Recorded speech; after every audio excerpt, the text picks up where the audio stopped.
Welcome back to my YouTube channel again. This is Jim. At ito na nga, post ni David Licao ko sa kanyang Facebook. Tara samahan nyo ako. Inom tayo ng Dutalipo Red Iced Tea. My Fitness Body with its 12-in-1 natural ingredients and helps digestion and metabolism. Ayun na nga, nakasando, nakatank na naman si David Licao ko. At ang litan tiyan. At ayan, yung Red Iced Tea ng Dutalipo. At next naman ay a post ng 1365, 37 PM Star Wars for Television, Maria Clara and Ibarra. Is Primetime Series. Dennis Trillo and David Licao. At the pictures nga ni David Licao ko dun sa 3x3. At ito naman pinost ni Jorel Balmor. So wala ngang audio pero mukhang may pupuntahan nga si David at saka si Kenzie. At ay, ang laki naman ng katawan ni Jorel. Grabe. Ang cute niya, oh. Tingnan niyo, oh. Diba? Machong macho. At ang chismis nga sa akin ay ito raw ay Bellevue Condo sa Tagaytay. Pero di ba may game sila sa Dumaguete? At ito nga nag-post si Meet. Diyos ko, David Licao ko. Grabe, ang lamig sa Tagaytay. Pero naka-shirt lang si David at naka-t-shirt at naka-cap. Parang hindi masyadong kilala. Pero buti naman hindi siya nag-face mask. At yun nga, nakilig si ate girl. So sabi nga sa mga comments, Tagaytay Highlands, nasa Tagaytay si Ginoo. At nagtanong si Anjanette Biesca, now lang yan? At sumagot nga si Kylie si yes po. At nagulat nga kami kanina at nasa Tagaytay siya kasi alam namin ay may show siya sa Dumaguete, April 30, 7 PM. Pero canceled pala ito. At ang balita maririsket daw yata ng October. At ito nga yung ending ng Beauty Empire. So, konting, yung Barda part lang yung kinuha ko, guys. Let's watch this. Ayun na nga, napaka-pretty si Miss Barbie Fortesa.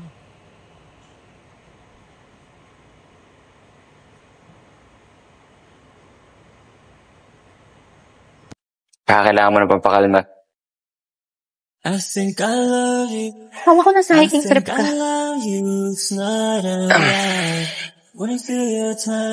Well, na-feel ko kasi na parang may na... Parang ano, David? Iwan ako. Ikaw yata yan.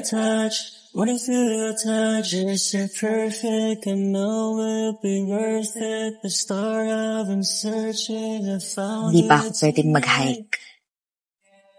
Nagpapagaling pa ako ng sugat.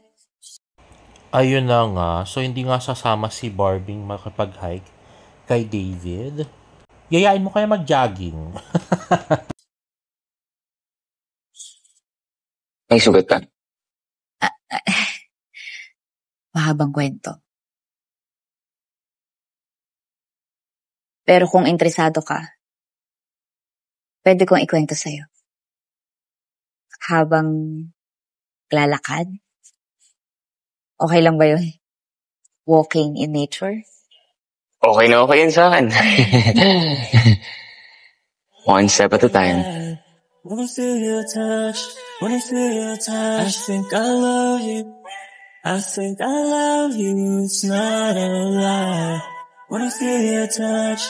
When I feel your touch. At yun na nga yung nakakwenta-kwentang ending.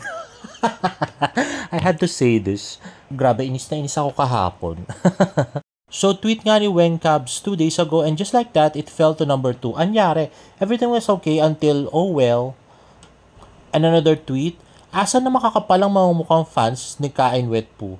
Akala ko ba dadalhin niya yung BE? Bakit kabaliktaran ata? Imbis na ilahin pataas, hinila pababa. Puro yabang kasi inuuna. Pwe, titigas na mukha niyo. At next ay tweet ni Pasulyap-Sulyap, ilang weeks na consistent, tiyempo kung kailan may darating na bisita at saka bumaba. Ano nangyari sa promotion? Sabi ni Weng Clubs, nasobrahan sa kakapokus sa pag-promote sa taong may scandal. Ayun bugsak tuloy. Sayang lang ang effort. Sana kung ginamit sa pag-promote ng kilig from original cast, edi sana may balik. Ang klase ng team naging JJ kaya yun, tsaka ang balik. At tweet ni Weng Clubs, panay sila promote last week na papasok ng isa, hoping it will increase viewership. Pero bakit? Tatalo agad sa view. May balat yata sa puwet. Tweet ni Weng, now I'm giving that guest credits sa downfall. Nag-deviate kasi sa original story at sa last part pa talaga in-insert imbis na ibigay ang airtime sa existing roles, especially kay Migoy's the love na ng viewers. Sabi pa ni Weng Gloves, gawin yung 2 hours ang screen time ni Migoy at Noreen, pambawi po sa mga days na pinagkait nyo na umuspong ng kwento ng pag-ibig nila. For the win, ibalik sa number 1 ang ranking ng Beauty Empire sa View. At tweet ni Cassie, after the scene, ready ko na nga ang kilig ko for them kasi masasagot na yung line ni Migoy dito na malay natin, pag nakahanap na siya ng hustisya para sa atin niya, magkapanahon na siya para sa akin. Sorry be, mas nakahanap siya ng time magkape at mag-hiking. Oo nga. At tweet ni says, you serve every night. So proud of you, Sam Concepcion, for giving us an excellent performance as Miguel Acero. Give me a few days, makaka-move on din ako sa panghinayang ko sa story nyo ni Noreen. Who let this happen? Tweet ni SC1992, true po, kinda disappointed sa ending. Sobrang ganda na eh. Sana tinodo na lang hanggang dulo. Haha, well, can't have it all. Akin na lang si Migoy. Haha. At tweet ni SC1992, re-uploading this with the song Contrabida by Sam Concepcion because there's no bar Sam ending in Beauty Empire. Ba't ang sakto ng lyrics kay Migoy? At tweet ni says, justice for Sam Concepcion's character. Don't you think Migoy deserve a better ending? Tama, I agree. Tweet ulit ni SC1992, just like the Killer Bride, Sam Concepcion's character Luis defeated the villain but never have the chance to be with the girl he loves. Same with what happened to Migoy in Beauty Empire.